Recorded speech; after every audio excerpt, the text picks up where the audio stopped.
Bonjour à tous, nous recevons aujourd'hui sur SportMed TV un entrepreneur d'origine marseillaise, Jacques Darigot, qui vient de lancer avec deux associés un nouvel outil numérique en train de révolutionner la pratique du football. Cette nouvelle application, qui porte le nom de Footbar, se présente sous la forme d'un capteur de 8 grammes positionné autour du mollet, permettant de calculer toutes vos données, à la fois physiques et techniques, avec un ballon rond. Grâce à l'intelligence artificielle reconnaissant les mouvements de la jambe, vous pouvez désormais savoir en direct sur votre téléphone, dès la fin de votre entraînement ou de votre match, le nombre de tirs, frappes, tacles, passes, kilomètres réussis avec le ballon, pour pouvoir les comparer de cette manière avec tous les autres footballeurs de votre ville, quartier ou village. Jacques, grand merci d'être avec nous. Pouvez-vous d'abord présenter votre itinéraire et votre relation au football ? Bonjour Bruno, merci de me recevoir dans votre émission. C'est très touchant pour moi de revenir ici à Marseille où je suis né, où j'ai passé mon enfance à admirer les performances incroyables de l'Olympique de Marseille. Alors mon parcours professionnel m'a amené un peu loin de Marseille puisque je suis allé en Australie où j'ai joué au foot à un niveau très amateur. Et mon parcours professionnel m'a amené en fait à découvrir le monde du sport par l'intermédiaire d'une des plus grosses entreprises au monde qui s'appelle Nike. Et j'ai eu la chance de découvrir non seulement le marché français mais également le marché de l'Europe du Nord puisque j'ai passé 3 ans à Amsterdam où mes fils qui ont aujourd'hui 14 et 10 ans eux-mêmes jouaient dans des clubs de foot amateurs. J'ai été très impressionné par la structuration du foot aux Pays-Bas mais surtout par cette façon de jouer un peu comme on s'en rappelle à l'époque de l'Ajax, qui revient d'ailleurs sur les devants de la scène aujourd'hui, mais à l'époque de Johan Cruyff, etc. Donc toujours un passionné de ballon rond, j'ai même été entraîneur à mon petit niveau d'équipe de jeunes assez tôt. Et mon rêve de gamin, c'était de travailler dans un club de foot. Et en 2018, je suis parti au Girondins de Bordeaux, club qui, dans les années 80, a été au sommet du foot français, en guerre contre l'Olympique de Marseille avec deux présidents qui ont transformé le paysage du foot français, Claude Bèze et Bernard Tapie. Donc je pense que mon enfance s'est bercée de souvenirs mythiques de ces duels au sommet, même si c'était beaucoup moins télévisé qu'aujourd'hui et qu'il n'y avait pas tous les matchs à la télé. Je me rappelle avoir tous les dimanches matins attendu de voir sur Téléfoot ces buts de ces deux clubs mythiques. Ça a rythmé de mon enfance. J'ai passé 2 années assez incroyables à la direction commerciale et communication de ce club des Girondins de Bordeaux, avec un changement de propriétaire, puisque Nicolas Taverneau a vendu le club à 2 fonds de pension américains. Donc j'ai pu voir 2 façons de gérer le football et de gérer un club professionnel. J'ai appris beaucoup, j'ai aussi pris des coups, c'est comme ça qu'on apprend je pense dans la vie professionnelle. Et après une courte période dans le club de rugby de Bordeaux à l'Union Bordeaux-Bègles, j'ai eu la chance de rencontrer 2 jeunes entrepreneurs pour ce projet incroyable qui est Footbar. On rentre dans le vif du sujet et merci pour cette présentation Jacques, important pour situer un peu où vous êtes maintenant, hein, la Gironde, Bordeaux et cette aventure donc avec la rencontre de ces 2 jeunes ingénieurs. Qu'est-ce qui vous a plu tout de suite ? On dirait bien que vous avez tout de suite décelé quelque chose qu'eux peut-être n'avaient pas vu finalement dès le départ dans leur gros travail. Ah, écoutez, en fait, c'est une histoire assez rigolote, mais Footbar a très rapidement, évidemment, comme toutes les startups, levé des fonds. Et un des premiers actionnaires de cette société, c'est Stéphane Martin, qui était président des Girondins de Bordeaux quand moi j'ai été recruté en 2018, avec qui j'entretiens des super relations. Et il me met en contact avec Sylvain Ract, qui est l'un des 2 fondateurs dont on parlait tout à l'heure. Et j'ai trouvé tellement le projet intéressant que sur les stages pour enfants au Girondins de Bordeaux, qui s'appelle Cap Girondin, on a testé ces fameux capteurs sur une population de U10, U11, U12. Et ce que j'ai trouvé percutant tout de suite, c'est que dans le regard des enfants à la fin des matchs, j'ai vu leurs yeux qui brillaient, avec des étoiles dans les yeux, comme on dit, parce qu'ils pouvaient tout de suite, après les matchs, non seulement connaître leur véritable performance physique et technique, mais en plus, ils pouvaient se comparer entre eux. Et alors, cherry on the cake, cerise sur le gâteau, ils pouvaient aussi se comparer aux joueurs professionnels. Et ça, pour un enfant, je pense que ça n'a pas de prix, puisqu'évidemment, on sait que le football fait rêver des millions de gens. Et cette possibilité d'avoir accès aussi vite, grâce à des statistiques extrêmement précise, une intelligence artificielle développée sur des milliers d'heures de vidéos regardées, annotées, donc une intelligence artificielle qui reconnaît les mouvements de la jambe. Donc c'est cette rencontre-là en octobre 2019 qui est prometteuse mais qui s'arrête là parce que c'était un test parmi tant d'autres, qui donne suite à une deuxième rencontre en juillet 2020. Et à ce moment-là, Sylvain et Loïc, les deux fondateurs, vont lancer l'application grand public. Donc ça veut dire que jusqu'à ce moment-là, pendant 6 ans, le capteur n'est disponible que dans les centres de foot à 5, en l'occurrence un partenaire historique qui s'appelle le Five, un peu comme le Z5 à Aix, etc., où on fait du foot dans un cadre organisé.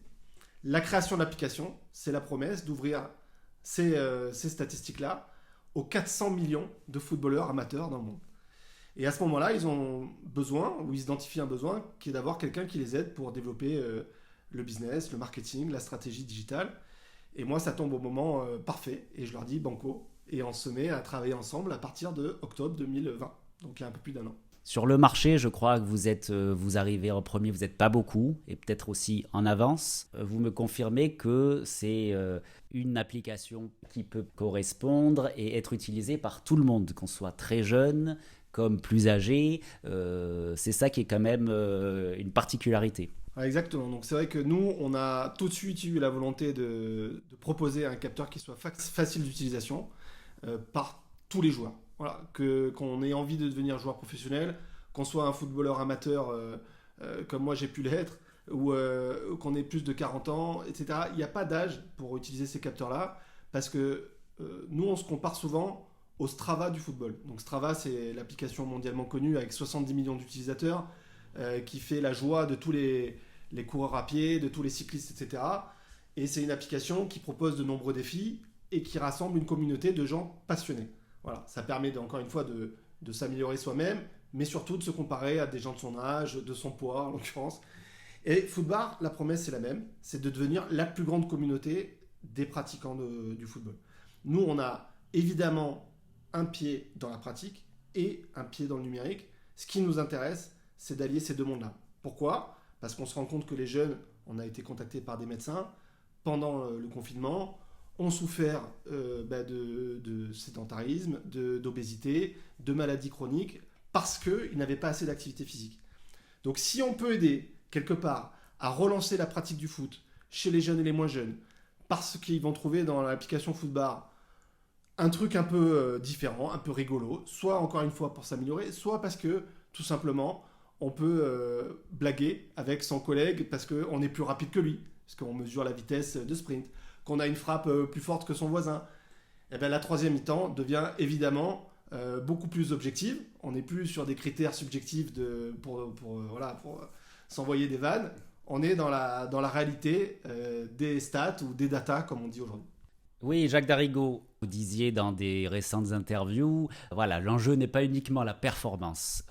Avec cette appli, on va pouvoir rendre objectif toutes les discussions d'après-match, donc lors de la troisième mi-temps. Donc c'est quand même fort ça, et ça exprime bien ce que peut-être vous avez apporté à l'idée, et vous voyez sûrement qu'il y a un développement extraordinaire grâce à cet outil s'il est bien utilisé, et peut-être si un peu des ambassadeurs, on en parlera tout à l'heure, arrivent à bien expliquer tout ce qu'il y a derrière. Écoutez, moi j'ai eu la chance de toucher au monde professionnel pendant 2 ans, au contact des Girondins de Bordeaux. J'ai pu faire pas mal de déplacements avec l'équipe première, avec l'équipe féminine qui a eu des super résultats. Seulement, il y a très peu d'élus. Je crois que la stat officielle, quand on rentre dans un centre de formation de club pro, ce qui est déjà extrêmement difficile, c'est une chance sur 70 pour devenir professionnel. Mais les barrières à l'entrée d'un centre de formation, elles sont nombreuses, et donc il y a très peu d'élus. Évidemment, il faut encourager la performance, c'est pour ça qu'on est champion du monde, parce qu'on est sans doute l'une des meilleures écoles de foot au monde, il n'y a pas de souci.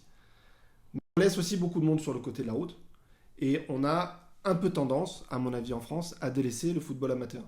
Il y a eu une perte de licenciés il y a 1 an et demi, on a retrouvé une forme de croissance cette année, et c'est tant mieux, mais je pense que quand on compare par exemple au marché américain, aux États-Unis, où on pense que le football est un sport secondaire, derrière le baseball, le basketball ou le football américain. C'est 26 millions de pratiquants, les États-Unis. 26 millions de pratiquants. Là où en France, on a 2 millions de pratiquants. Alors vous allez me dire, oui, mais c'est normal, ils sont extrêmement nombreux aux États-Unis. Certes, mais je suis convaincu que si on veut garder cette avance qu'on a sur les professionnels, il ne faut pas délaisser le football amateur. Donc c'est pour ça qu'on a un combat qui est une forme d'universalisme, ou en tout cas de donner sa chance à tous. Parce qu'il y a probablement des enfants super bons qu'on va laisser de côté parce qu'ils ne sont pas nés au bon endroit, qu'ils n'ont pas été dans le bon club et que personne ne les a repérés au bon moment. Voilà, donc on a la naïveté de croire que dans quelques années, grâce à Footbar, on sera en capacité de mesurer tous les joueurs de la planète. Donc on a des ambitions extrêmement élevées parce qu'on se dit que les recruteurs font un très bon travail et il n'est pas question de remplacer l'œil humain. Il est question de les aider grâce à un outil statistique à prendre des meilleures décisions. Si vous me demandez aujourd'hui où est le meilleur arrière-gauche des U10 en France, je ne peux pas vous répondre. Et je pense qu'objectivement, il n'y a personne qui peut répondre à cette question. Demain, si on utilise ces capteurs dans tous les villages de la région, etc., on aura un début d'information. On saura à quel endroit est celui qui a la meilleure frappe, qui est le plus rapide, qui parcourt le plus de kilomètres à tous les matchs, etc. etc., etc. Donc, cette conviction qu'on peut apporter des outils, je dirais, statistiques pour aider le foot amateur à se développer encore plus, c'est ce qui nourrit notre projet. Vis-à-vis du monde professionnel, du football professionnel aussi, on peut se dire que l'appli peut un jour, voire même dès à présent, s'avérer très utile. Pour les centres de formation, pour vous, c'est très clair. Ça peut être très, très utile pour les entraîneurs et pour tous les centres. Donc on a développé une offre pour les coachs et pour les clubs, une plateforme Internet qui permet d'avoir toutes les statistiques de tous les joueurs pour les entraînements ou les matchs. Donc on a testé avec plusieurs clubs professionnels, le Toulouse Football Club l'année dernière, le Red Star cette année. On est en partenariat depuis plus d'1 an avec la Fédération des Pays-Bas. Donc on a cette ouverture vers le monde professionnel. Et les gens nous disent clairement, il y a des stats qu'on ne mesurait pas. Les brassières GPS, que tout le monde connaît puisque on voit les joueurs à l'entraînement les porter, mesurent les données physiques, les données cardiaques. En revanche, sur ce qui se passe avec le pied, à part encore une fois le regard humain, on avait très peu d'informations. Et d'être capable de dire qu'entre la 5e et la 10e minute, l'équipe collectivement a fait 3 fois moins de passes qu'entre la 15e et la 20e minute, que c'est à cause de cette absence de passes qu'on a encaissé un but ou deux pendant cette période de temps-là, ça permet des analyses aux coachs, aux adjoints, aux préparateurs physiques, qui leur permettent d'affiner, encore une fois, la préparation globale de l'équipe, tout simplement. J'ai un entraîneur d'un club pro qui m'a dit un jour, grâce aux capteurs, même des joueurs qui sont en passe de devenir professionnels râlaient pour aller chercher les ballons entre 2 exercices. Quand ils ont compris que tous les mouvements étaient captés par le Météor c'est le nom de notre capteur, ils sont allés en sprintant récupérer les ballons. Donc c'est une anecdote qui est plutôt marrante, qui prouve qu'on peut toujours aller chercher de la performance additionnelle quand on a des motivations supplémentaires. En l'occurrence, les motivations, c'est d'avoir des meilleurs stats que son voisin. Vous avez une petite exclusivité à nous annoncer. Vous allez lancer le premier classement individuel du footballeur. Alors, qu'est-ce qui se cache derrière et comment Footbar va rendre ça possible ? Écoutez, en fait, notre objectif, c'est que Footbar devienne un coéquipier quasiment quotidien de tous les joueurs de foot. Et donc, l'idée, c'est non seulement d'augmenter la pratique, mais de donner des motivations supplémentaires aux joueurs encore une fois, de tous les jours. Alors ce classement individuel, il consiste à avoir un système de division, un peu comme on a la Ligue 1, la Ligue 2, la Nationale en France. On sait très bien qu'il y a 3 équipes chaque année qui montent et 3 équipes qui descendent. Sauf que là, la montée et la descente, ce sera chaque semaine. À la fin de la semaine, en fonction du nombre de sessions et de la qualité de ces sessions, vous allez être au démarrage dans la 10e division, et vous aurez la possibilité toutes les semaines de grimper d'une division.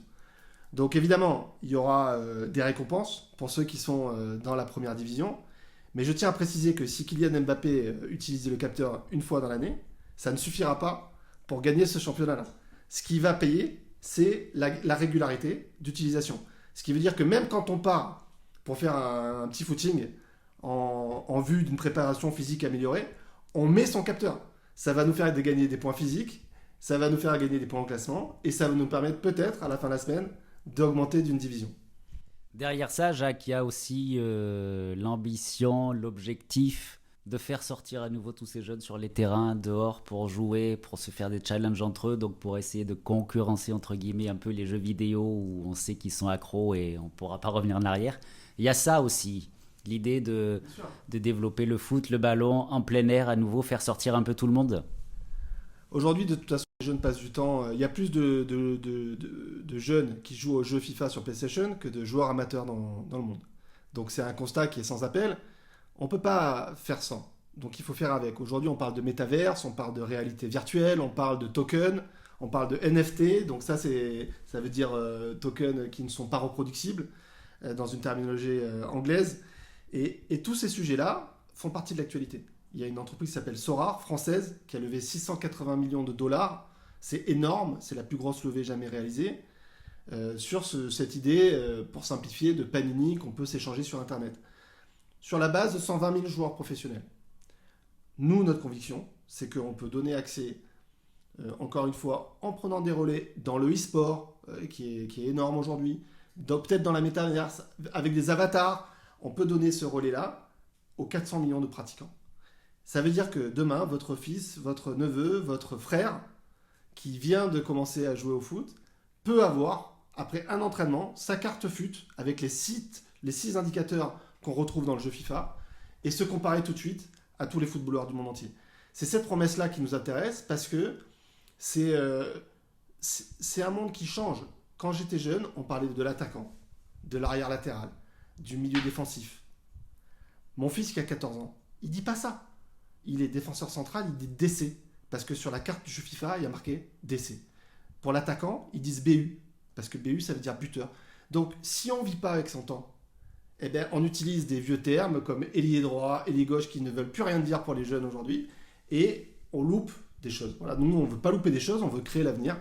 Et on pense que Footbar va aider à améliorer le foot de demain. Vous parlez beaucoup dans vos dernières interviews du foot féminin.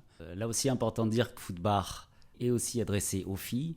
Et je crois que vous avez fait un constat évident que la France devrait aussi accélérer les choses pour le foot féminin. Alors on a eu la chance de travailler avec l'équipe nationale du Luxembourg, qui est une nation qui met aussi beaucoup d'énergie pour développer le foot féminin. Notre capteur a été utilisé en match officiel, c'est souvent une question qu'on nous pose, avec des arbitres FIFA officiels, un match contre la Belgique. Et les femmes qui jouent au foot adorent avoir ce capteur-là, parce que, encore une fois, on pense qu'on est dans un monde évolué, sauf qu'aujourd'hui, il y a encore des filles qui ont du mal à rentrer sur les terrains de football sans se faire embêter par des garçons parce qu'elles n'ont pas le droit de jouer ou des idioties de ce genre. Donc nous, on est révoltés par ça. On veut absolument que le foot soit un vecteur d'intégration, voilà, de toutes les populations. On a très envie de se rapprocher de quelques pays africains qui ont adoré notre concept pour les aider à développer le foot, masculin et féminin. Et voilà, donc le constat est sans appel. Il y a des pays qui sont en avance sur nous, sur le foot féminin. Les États-Unis en 1, les Pays-Bas, l'Angleterre. La France a fait des énormes progrès. Attention, des énormes progrès. Le foot pro, moi je regarde régulièrement des foot de D1, c'est très agréable à regarder. Mais il y a encore beaucoup à faire. Par exemple, le concept de centre de formation doit être répandu dans tous les clubs professionnels. On ne devrait pas pouvoir être club professionnel sans avoir un centre de formation féminin. Ça doit être obligatoire. Voilà, on est en 2022. Il faut que ça devienne évident pour tout le monde. C'est tout. Est-ce qu'on peut savoir déjà si des personnalités, des sportifs connus, footballeurs, footballeuses, vous suivent déjà, vous font confiance? On sait qu'à l'heure actuelle, ça peut être important pour que se développe un peu plus l'application. Est-ce que vous pouvez faire le point sur ça? Alors on a depuis toujours Cédric Bakambu qui nous aide énormément, qui nous accompagne. On a Jimmy Briand qui est attaquant des Girondins de Bordeaux, qui nous soutient également depuis le début.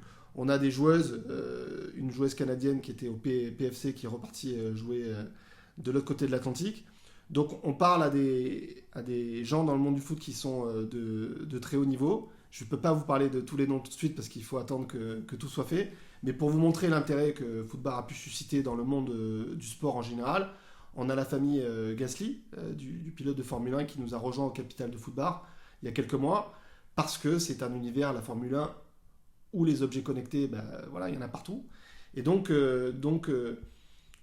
évidemment qu'il y a des présidents de clubs de Ligue 1 qui s'intéressent de près à ce qu'on fait, parce que voilà, la réalité du foot, c'est qu'on a toujours besoin de moderniser le sport le plus populaire au monde.